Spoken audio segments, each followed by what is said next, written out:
Hi, and welcome back to Ion Radio and the Command Stack podcast. I'm Ken, and today I've got a special guest, Summer from Goonhammer. Summer, thank you very much for joining us. How are you today? Ken, you're so welcome. I'm doing absolutely great. It's absolutely fabulous to join you here. I'm a big fan of Iron Radio's work. Thank you very It's much. such a pleasure. Yeah. Okay. So today, the biggest thing here, you are a big fan of Armada, and you write currently for Goonhammer. Yeah. And you happen to be combining both of those, writing articles for Armada. You've got about 6 or 7 different ones, and I've been actually reading it. It's great stuff. They're very in depth. I mean, we're talking everything. If you haven't actually read Summer's articles, guys, you really need to do it. It's everything from in depth information on squadrons to some competitive play there with Rebels and Imperials. I think those are the only two factions you've covered so far, Yeah. correct? Yeah. And then things that you've got some defense token information in there, and then a Mm. lot of great information for beginners as well as folks that have been in it for a while, just kind of reading up. Because I'm thinking to myself as I was reading one of your articles, that's a great idea. Summer, why don't you talk to me a little bit about your work, both the Goonhammer and Armada, how all that got started? I'd love to hear about it. Okay. So I started off in Star Wars Armada back in like late 2015, early 2016. I was I was in that particular state that wargamers get into, which is, wow, I have a massive pile of unpainted models. I should start a new war game. So I had a massive pile of shame for Warhammer 40k going, and I just thought to myself, it's time to start a new war game. At the time, it was just X-Wing and Armada on my radar, and there were a couple of others, all generally a bit more obscure, a bit harder to procure for. I've been a lifelong Star Wars fan, so Star Wars plus wargaming, great idea. When it came down to X-Wing versus Armada, the decision basically came down to my love for capital ship combat. I knew right from the outset that X-Wing plays a bit more quickly. It's described as a beer and pretzels game, quicker to pick up, still challenging to master, very high skill ceiling, of course. But for me, coming from a 40k background, the thing about 40k is that 40k is a reasonably slow-paced, strategic kind of game, a lot of moving parts, and I love capitalist ships too much. So Armada came to be the decision. I played for, I've played on and off, amassed my collection over the last, well, how many years has it been since 2016? 6 years or so. Just incremental additions, incrementally playing. Around September this year, 2022, August, September this year, uh, I realized that Goonhammer's email inbox is just available, right? So they just have an email address on the site. And I was in the same state again that I was so many years ago.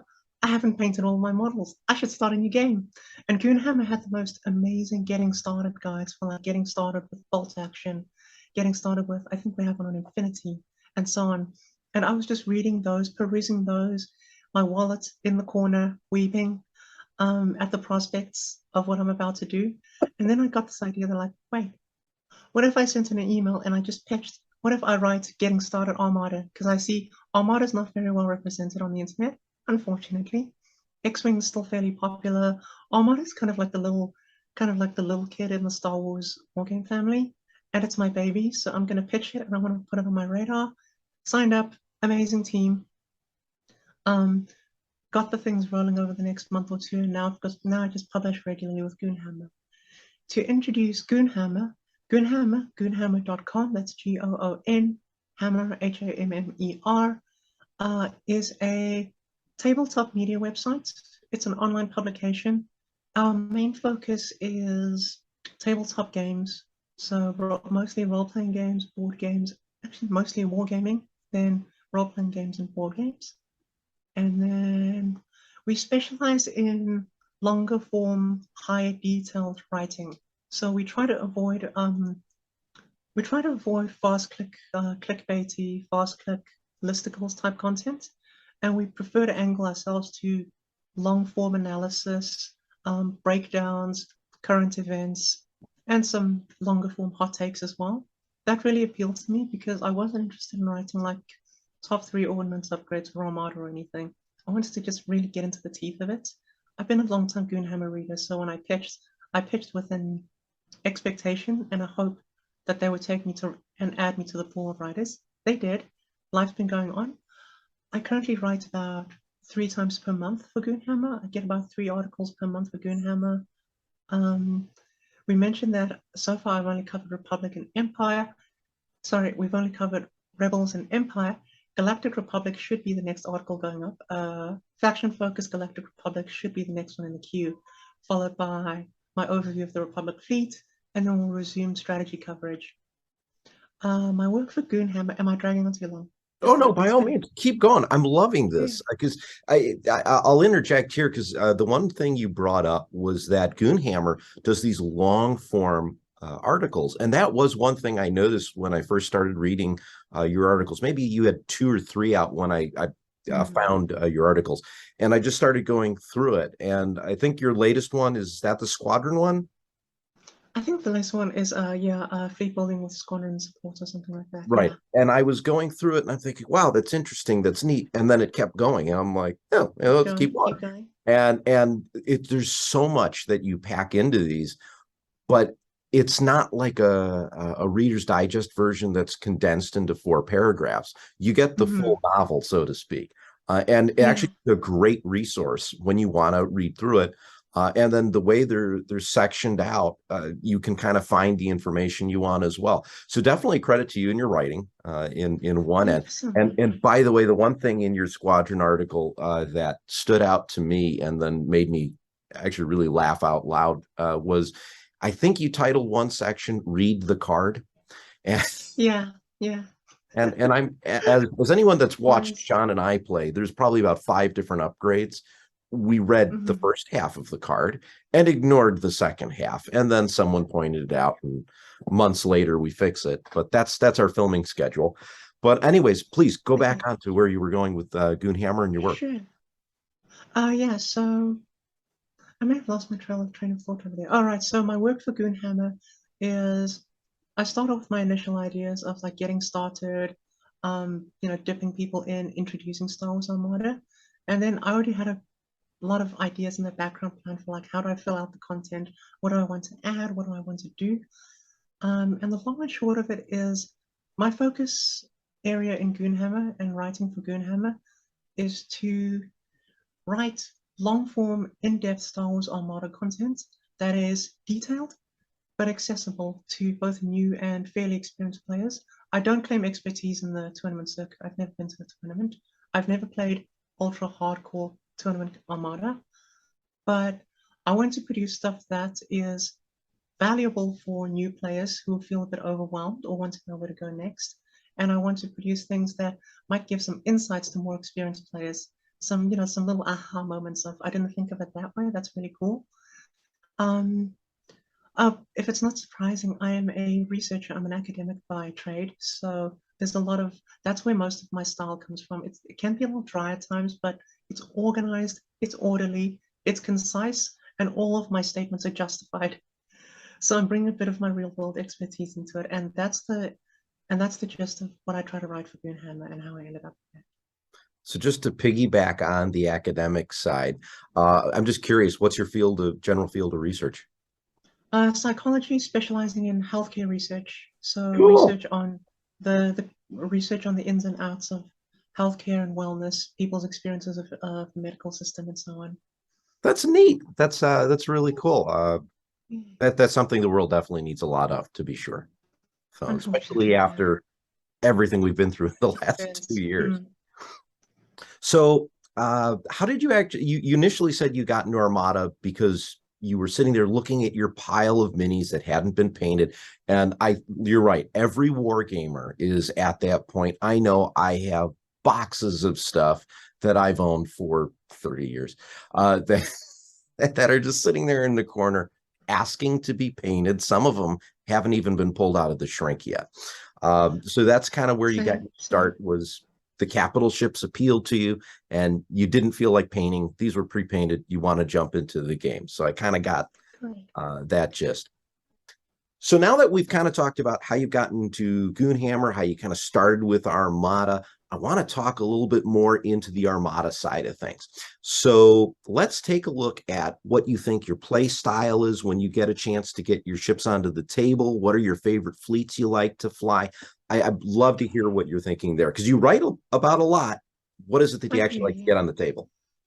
What I mostly I just enjoy being able to play on the table itself. I don't often get to play because I live in a fairly smallish city. I'm in South Africa. We don't exactly have the largest wargaming interest, much less a more specialized game. I'm happy any day I can get to a table. As to the playstyles and what happens on the table, playstyle wise, I mostly play Galactic Empire until recently when my Republic collection came in. Now starts to branch into Republic. I tend to favor a slightly brutish playstyle where I like to flatten things. And the Empire is a great faction for just rolling forward and flattening things. Special thanks to Demolisher for existing and a Demolisher special place in my heart. The Republic also has that kind of steady steamroller aesthetic, perhaps a bit less aggressive than the Empire, more of a bit more finesse in my opinion. The Republic faction has a lot of finesse involved, a lot of moving parts is how I tend to describe it. Um, Ironically, since I play a lot of learning games with people where I'm teaching Armada, I'm trying to get new people hooked so that I can have some gaming buddies. I tend to give them the Empire because I find the Empire is quite easy to steer for a new player. Your guns go out the front, you give them Demolisher. The first time they roll up and roll a big Demolisher attack, the absolute glee on someone's face, you know? Great way to sucker someone in. But ironically, then I end up playing Rebels a lot, and Rebels are actually my less played of the three factions I own. Huh. So I do have quite a range of playstyles. With Rebels, I try to lean toward MSU. I'm quite fond of Mon Mothma and Leia Organa. MSU with CR90s, Hammerheads, that kind of vibe. So for when I play Rebels, I tend to play MSU style fleets. I favor Leia Mon Mothma. Recently, I've taken a massive liking to Kirsta, Mhm. to Commodore Agate. She is absolutely fantastic. A nice break, and especially since the Rebels have such a strong large ship roster. When I play Empire, I favor medium to larger ships, plus a demolisher, of course, and then just smashing people around.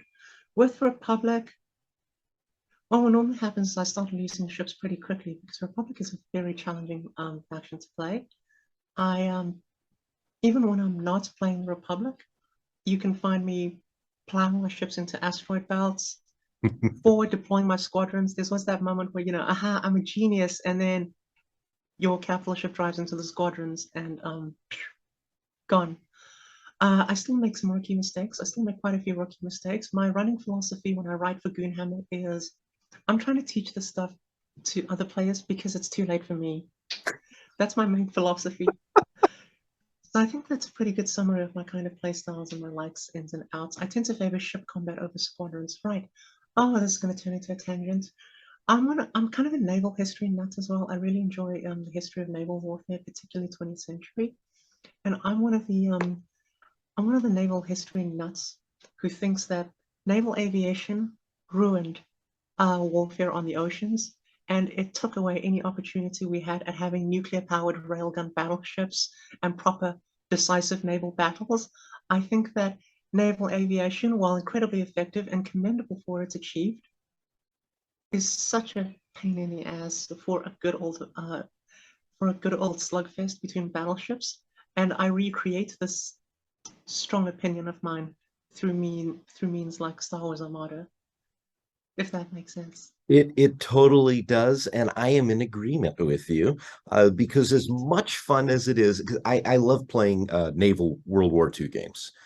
So I got a lot of starts in a lot of older games, and then I love the Fleet series. I think that's Victory Games that did Mm. that. Not miniatures, chits, because I'm a grognard and I'm allowed to push little chits across the map. Oh But yeah, Victory at Sea, I think, is the current World War II game by it is. Warlord Games? Is it Warlord? Warlord, correct. Yeah, I've Which looked at it. it's an outstanding game. It's basically bolt action on the sea.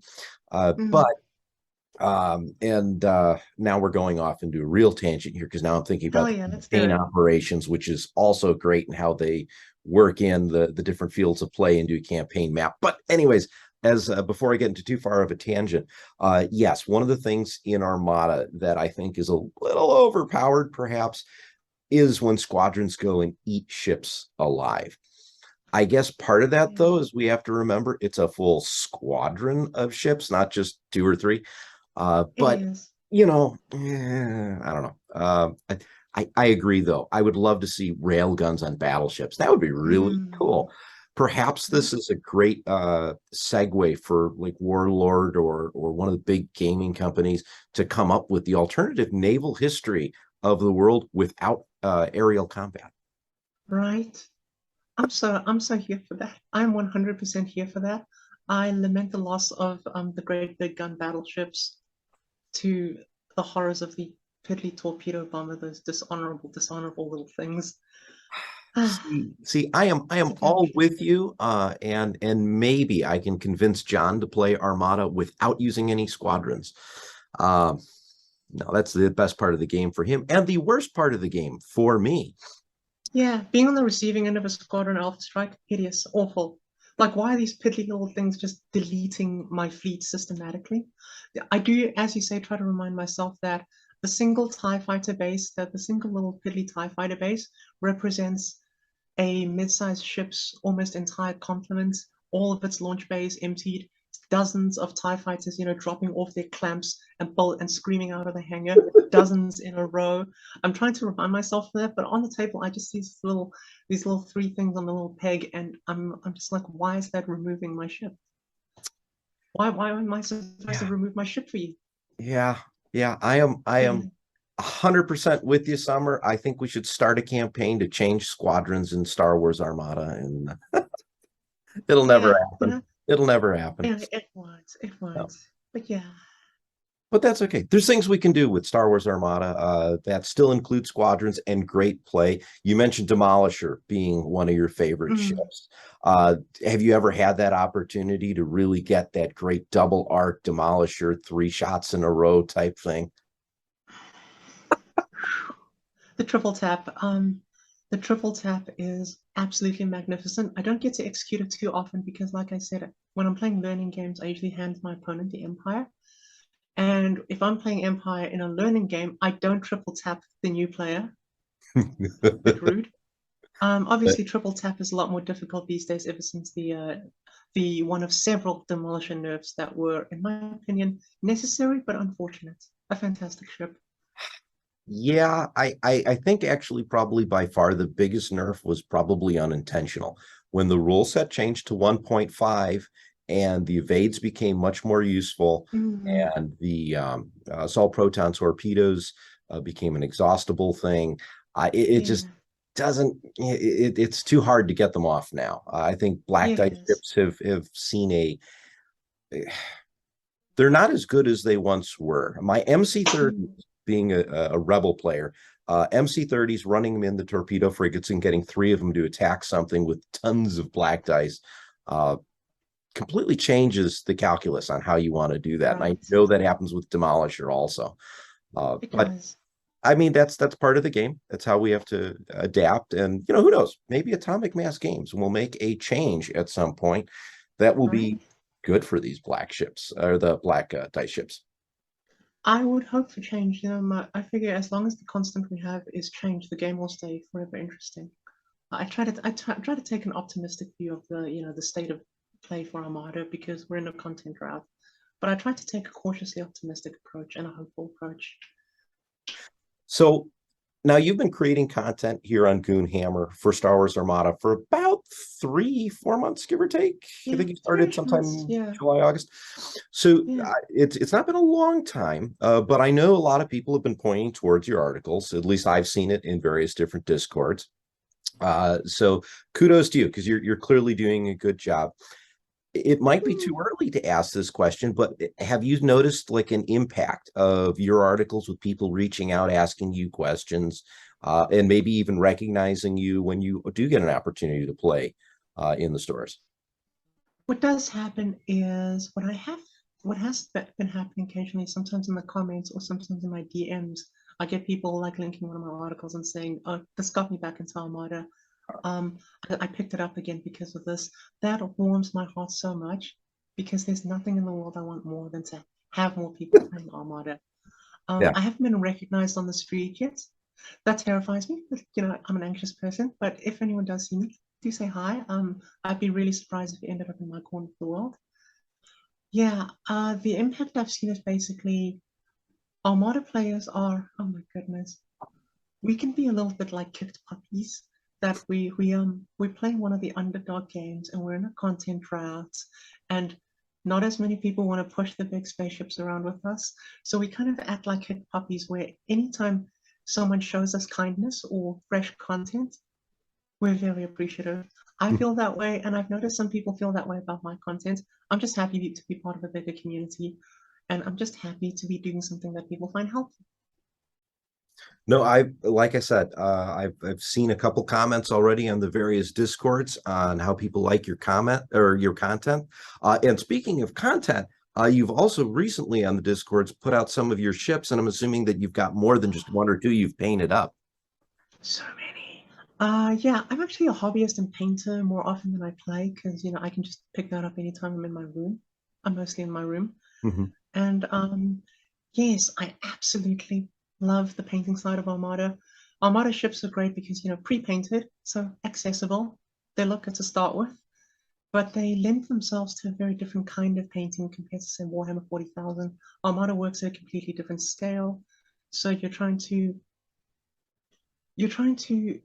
recreate details at a much larger scale, which requires a slightly different set of techniques. You've got a lot of flat paneling and surfaces, lots of surface area to play with, that kind of thing. So I'm very fond of painting Armada when I don't feel like painting 40K and I don't feel like fiddling around with infantry. So, painting is one of my great joys. I do hope to one day get all of my Armada models painted. Now, have you had an opportunity to really get into painting any of the squadrons yet, or is it primarily just a little bit on the ship so far? I work mainly on the ships because when I started painting Armada in earnest, by that point I'd accumulated like 6 or 7 squadron packs, and I just looked at them in my storage on the hobby desk, and I sort of just crossed my arms and I was like, and what happened was I hacked together this incredibly, oh my goodness, I'm going to call it, it's a little lazy, an incredibly lazy and straightforward color scheme for my squadrons. All of my squadrons are now painted, just not in this traditional sense of people painting a scale version of, Wedge Antilles' X-Wing with all the appropriate livery that a lot of people accomplish. I always look up to anyone who can do that. Anybody who can manage to paint an actual Slave One and then work their way through it, I admire you incredibly. What I did was I did a lazier version, which is I did a hologram table style Star Wars Armada Squadron thing where I decided Star Wars Armada is an abstraction of fleet combat anyway. I always tell people it's a game where you get to be the person who stands at the table in the movie around the holographic table, and you're the officer who's directing the battle, right? Whereas Yeah. something like X-Wing is much more personal. So I figured if Armada is going to be abstracted anyway, and Armada, of course, doesn't respect being completely true to scale, things are getting a little bit absurd. Our squadrons are out of scale. They are representations of pieces that you see on a map. So I painted them in like a glowy hologram style in a very simple dry brushed and airbrushed glowy hologram style. So they kind of look like these slightly ghostly green, blue or red, etc. squadrons that are accompanying the ships, and it's like a zoomed in hologram floating That around. is Highly really neat. recommended. I love that Incredibly lazy way idea. to do it. I Yeah, might it steal took me that pretty at well. some point because that just sounds really cool. I batch painted entire factions of squadrons in about 2 or 3 days. Admittedly, the technique does require an airbrush, but 2 or 3 days, the entire thing, and then I can justify my laziness by saying it's a holographic representation of the ongoing combat on your officer's holographic table. Do not at me. See, this is where I'll spend 2, 3 days getting, like you pointed out, Wedge's details just right.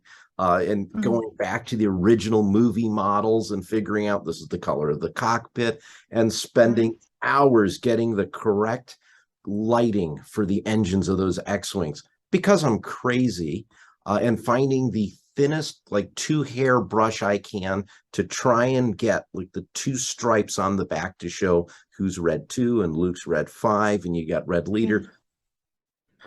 I'm going to change my mindset on this just because of what you said. I never thought of it that way, Summer, and I love it. It's great. I'll send you a link to some of the photographs of the finished results because I also remember I wrote a brief guideline on how to do it, and I'll just pass that info down to you. That would be great. So if you're listening in, we've got a link in the description below. And if you're watching this on the channel, it is right here on the screen now. So click on the link, check it out. Perfect. Also one more pointer. If you Yeah. are going to be into the painting all the livery and the squadron details, I've heard that fine point markers are excellent. They let you just draw in those stripes by drawing them in rather than fiddling around with, paint and pooling and so on. So yeah. So now that we've kind of touched base on some of our favorite things in Star Wars Armada, well, yours, not necessarily mine. If you were going to look ahead and you wanted to add a ship or a squadron or a commander or an officer, what would you love to see in the game? Oh, you already know who this is or what this is. Oh my goodness. Yeah, I have an extensive roster of ideas in my head. So tell you what, let's narrow this down. Do you want me to hash out what I would love to see in future Armada product releases or individual named ships that we've not seen, squadrons we've not seen, ideas?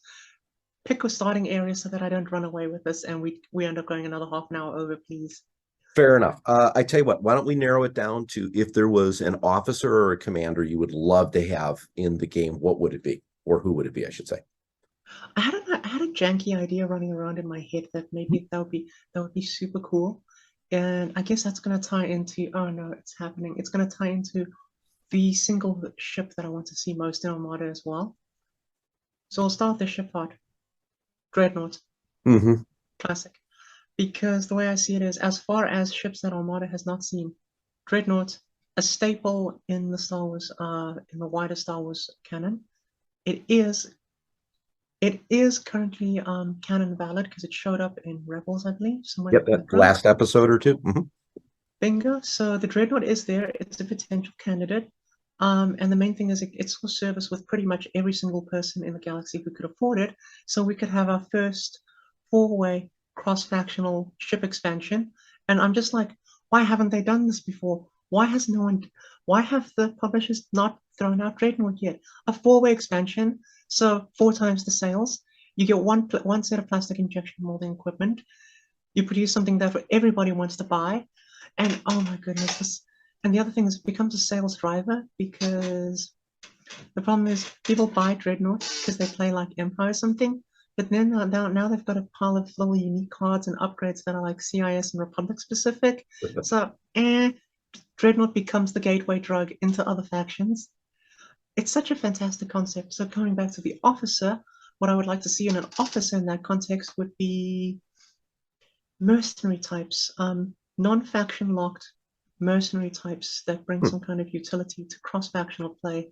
Because as you've seen with X-Wing and Star Wars Legion, the pattern is once they've finished with the main factions or nations and the organizations, they always go down to criminals. It's like, okay, we've done all the big countries, now it's just all the petty gangs, all the criminals, the mafias, the skags, the horrible, horrible people.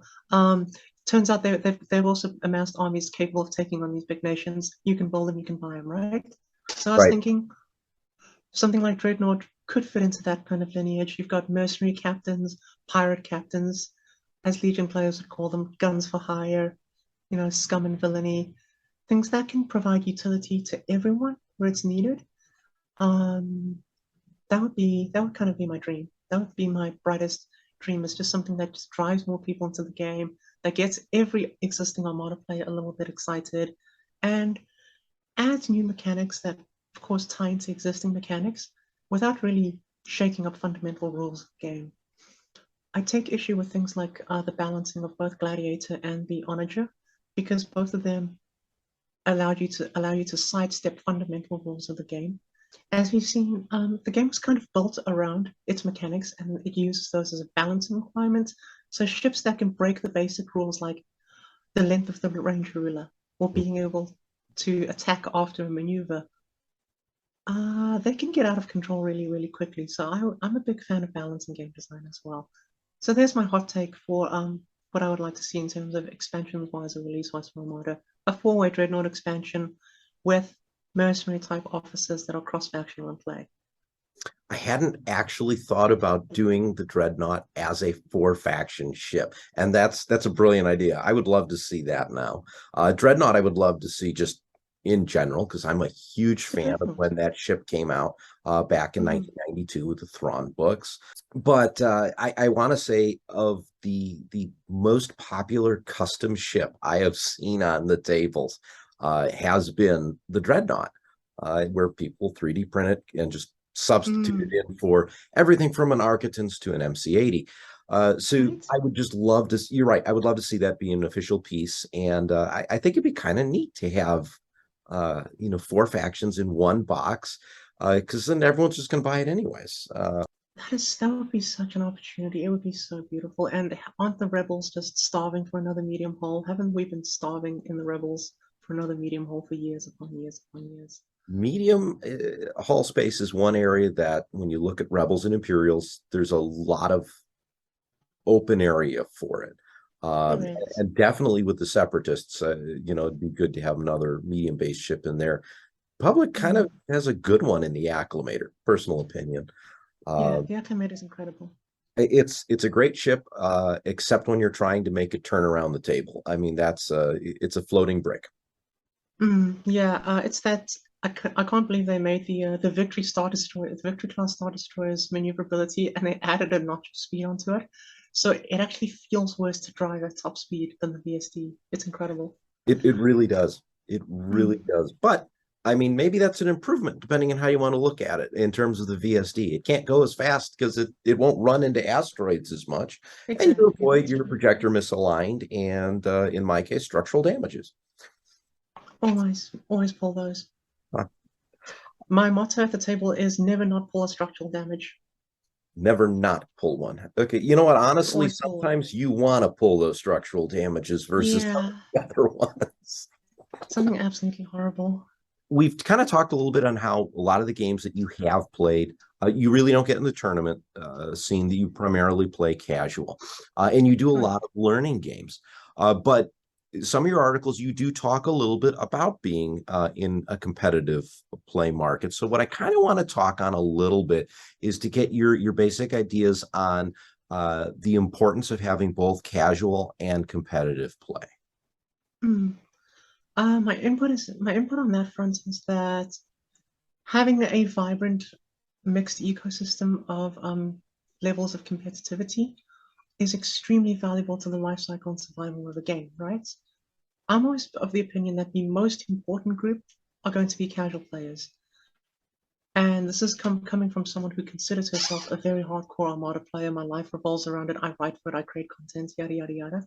But I still think casual players are the lifeblood of any war game or similar game that requires social interaction. Because those casual players are the people who go on one day to become the competitive players. The casual players are the ones who are going to play the pickup games with you and are going to have that shining enthusiasm for introducing the game to new people and their friends. It's an absolute joy, the amount of happiness you see in the casual setting.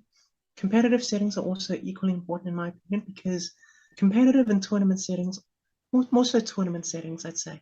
Tournament settings are where you find the shininess of a given war game, the shine, the high stakes, the excitement. Um, Typically, when we watch tournaments or battle reports, we're trying to watch things that are being done by people who know what they're doing, right? Um, which is why I don't stream because it's amateur hour up here. And those people bring tournament players and that sort of scene brings about a certain element of glamour, high aspiration, and high level play that's often just not a component of casual play. And that can also feed into the casual side of things because good and lovely competitive players coach casual players and introduce new casual players. Casual players keep the ecosystem running. Casual players buy ships, keep stores running. I think they're both indescribably important. I just got to clarify what I mean when I say competitive, tournament, or casual. When I say I think tournament's pretty obvious, organized play. Tournaments to me represent any kind of organized play, even relatively small scale local tournaments are still tournaments. Then casual play is pickup games, smaller stuff, getting started, pickup games. We'll play by the rules, we'll house rule some stuff, you know, unofficial stuff, play lightly, that kind of thing. Competitive for me exists in a middle space. I don't know where I read this, but years and years ago, I read an article somewhere discussing competitive play and why we often misrepresent competitive players as problematic, aggressive, kind of assholeish players. When this article or this video kind of just this article, this video described competitive players as people who play to actively try and win and to improve themselves as players. I consider myself a competitive player, even though I've never played in a tournament or an organized play setting, because I'm always trying to learn and iterate on what I'm learning and improve my play. And so that's where I stand on organized play versus casual play and where I think all kinds of players fit into it. I'm not going to pick any favorites, and I think everyone's incredibly valuable. That's why on Goonhammer, I write content tailored toward the new players getting in and fairly experienced players looking to improve their game. I don't have the expertise to speak for organized play, so I avoid that kind of paradigm. Well, again, reading through your material, you clearly are doing that very well, because I can definitely see, and I've actually pointed one or two of your articles out to people that are looking to get into the game, newer players. And yeah, like I said, I've had some of those aha moments. And I probably fall into the line of being, in your terms, that competitive player. Mm. But I can very easily drop right down into a casual player because I just like playing the game, win or lose. Mm-hmm. Just I'm moving my plastic spaceships. This is everything I wanted out of life since I was about 4 years old. So now that we've kind of talked about Armada, we've talked about everything from your writing to your favorite ships to what you would love to see in the game, along with the various different styles of competitive versus casual play. Because we've kind of touched on this a little bit earlier, let's put Armada to the side for a moment. And you mentioned that you've done 40K. What other games do you enjoy playing? Or if it's not just games, like other activities that you enjoy? Because sometimes it's fun to understand what else drives and motivates different creators and what they enjoy doing. I am pretty much driven by a love of fictional universes, storytelling, and science fiction in particular. I'm very, very fond of science fiction. Yes, so fantasy, but I occasionally dip in. I've had a love for science fiction since I was a kid. So the way that manifests is an immense love for spaceships, all kinds of spaceships, spacecraft. I'm keenly on topic about ongoing events, whatever they may be, in terms of space launches. I watch the streams. I'm the one screaming in chat. I'm the one screaming in the stream chats whenever another heavy lift platform goes airborne. I'm just happy to see things happen in space. And in terms of interests, so wargaming, Star Wars Armada, sure, big one. I've played a bit of X-Wing before. For a while, I was the head of the wargaming section of my university's games club, right? We have a university-sanctioned gaming club, all kinds of games, board games, LAN events, that kind of thing. For 2 years, I was the head of the wargaming section. So I was mainly running 40K and X-Wing in those spaces. 40K, because it's so popular, it's got massive market penetration and domination. And X-Wing, because it's easy to pick up and people will often recognize iconic Star Wars ships more easily than they would recognize 40K stuff. Fair enough. So I've played a lot of 40K. If I just shift aside over here, you see that shelf back there? Oh, See, they're obscuring some of it, but that yeah. shelf back there is my 40K shelf. It's an incomplete slice of my collection. It's a full bookshelf stacked to the brim with models. The top floor of that shelf is the boxes from the various 40K box sets. So Indomitus at the front. I've got two Kill Team starters and a whole bunch of other army boxes back there. I was a 40K player before I was a Star Wars Armada player. I started 40K in 2014. It was a lifelong dream because I first discovered it through Dawn of War. Don't tell anybody that I was playing Dawn of War when I was like 10 years old, because it's really not a child appropriate game. But when I was 10 years old, I was playing Dawn of War. coolest thing I ever played. At that point, my mind was blown. Are you familiar with Dawn of War and the I nostalgia around it? am. I am. The the opening cinematic to Dawn of War has a special place in my heart. The whole Blood Ravens holding out in their little defensive position against the orcs, charging up the hill, dying senselessly to the last man as the drop pods fall. That left an indelible impression in 10-year-old me. And about a decade down the line, I started 40K. Then Star Wars Armada came after that, alongside X-Wing, sort of concurrent. I also really enjoy tabletop RPGs. Mhm. I play a lot of pen and paper role-playing games. Like, I'm very fond of 40K role-playing. That's kind of where I started. I played a bit of D&D. Mhm. Eh, my opinion on D&D is that D&D, I admire what it does in terms of community building and getting new players into role-playing games, because I always love seeing the extraordinary amount of interest we've had in role-playing games these last few years. But D&D as a system, D&D is really only good at being D&D, and if you want something more specialized, more oriented toward a certain playstyle, every other system on Earth, in my opinion, has something better to offer. So it's kind of like that. I played a bit of D&D. Then I played Dark Heresy, 40K's Fantasy Flight Games era roleplay system. The atmosphere, indescribable, bar none some of the best atmosphere in any RPG. I've played Wrath of Glory, the Cubicle 7 one. Lately, I've been playing a fan-made hack Warhammer 40,000 role-playing game called Genesis, or Genesis Warhammer 40,000, because it uses Fantasy Flight Games as a Genesis system, but the Mhm. most amazing team or person has hacked 40K mechanics and settings onto it to make that playable. What else? Oh, Goonhammer has introduced me to historicals. I'm thinking of starting World War II wargaming as well on Goonhammer for the writing purposes, and because I'm also a bit of a model making nut. In fact, I'm a model maker, so I also build scale models occasionally. This one's dusty as hell. I need to dust it, but it's just a Italian Centauro B90. I think it's a Centauro B90, it's a Centauro B2 wheel tank destroyer. Anyway, so no, my interests span incredibly widely, but I'm going to say that they mostly fit into the realm of wargamings, tabletop role-playing games, model making, painting, hobby, that kind of thing. Wow. Oh, and massive PC gamer as well. No console on this side, but lots and lots of PC, massive Steam library that goes unplayed. Pick up new things on sale. Can't wait for 40K Dark Tide. Can't wait for Dark Tide. Yeah. So quite a bit.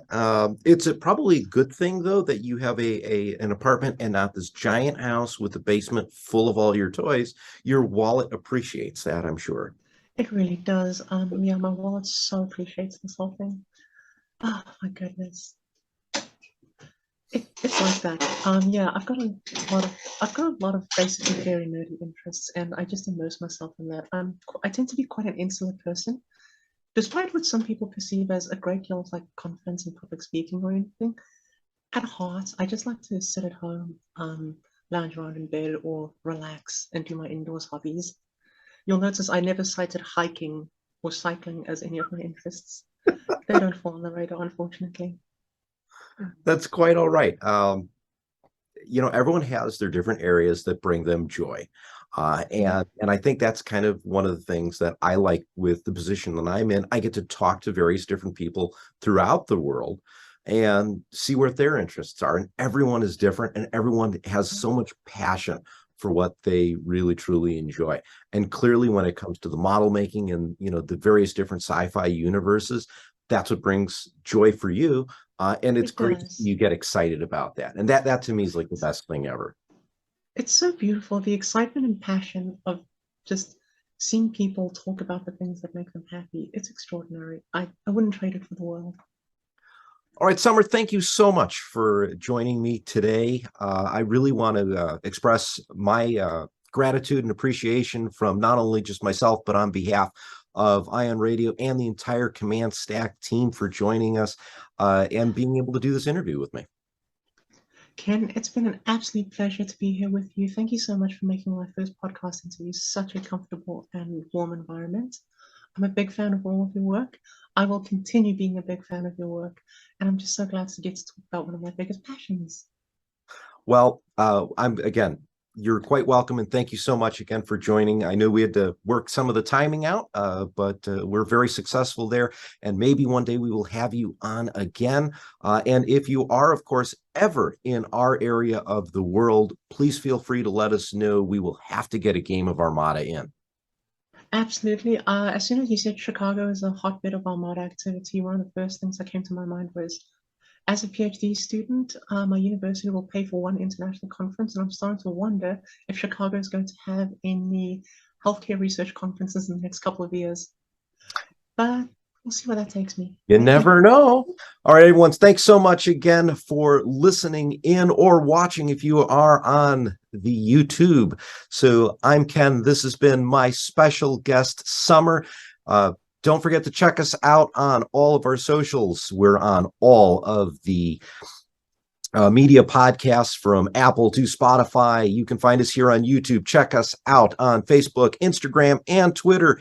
And until next time, thank you for listening. Thank you, everyone, and have a great day.